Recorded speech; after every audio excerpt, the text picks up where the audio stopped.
I think that Spicer's job has been in some form of jeopardy for quite some time. And I think that when the old communications director left, the White House tried to go one route. They tried to go more traditional, try to find a Republican operative who's experienced in governing, who has maybe worked on the Hill, and they got turned down by all of those people. So they were left really with a vacancy that they couldn't fill. And that led them to look at someone like Anthony Scaramucci.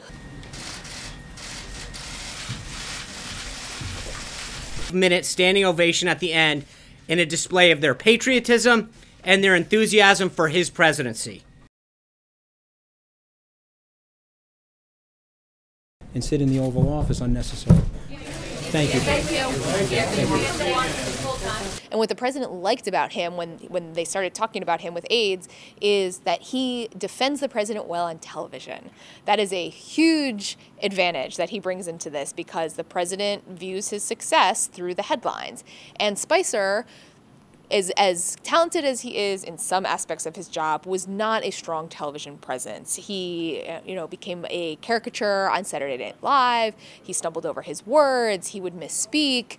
He had the infamous press briefing the day after the inauguration where he yelled about crowd size and stormed off and wore the uncomfortable-looking suit.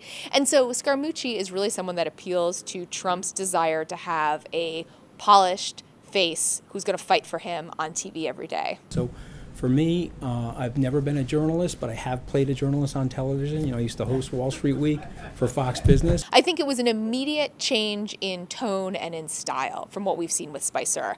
Spicer had this incredibly combative relationship with the press where even the simplest question could turn into a fight.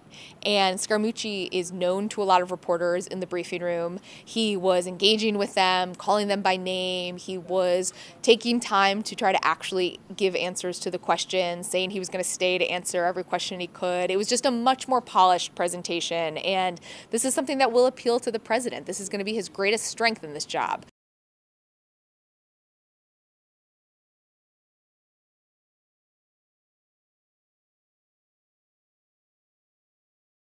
The White House has been looking for some way to shake things up, something to turn the page, to change the dynamic, to move past some of this criticism. But the reality of this is that no one who's in that job will be able to succeed unless they can get the president to scale back some of the tweeting, to stop overshadowing his own message. That's the biggest challenge that Scaramucci has right now.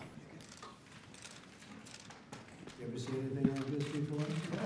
This change comes as the administration heads into a pretty high-stakes week with the Russia investigation. You potentially could have 3 or 4 high-profile Trump family members or associates on Capitol Hill talking to investigators. And what it really underscores is that while some people in the White House might be feeling great about this change, might feel like this is a way to turn the page, the Russia investigation is going to live with them for months or even years. And no staff shakeup is going to be able to fully overcome that. They just have to find a way to live with it.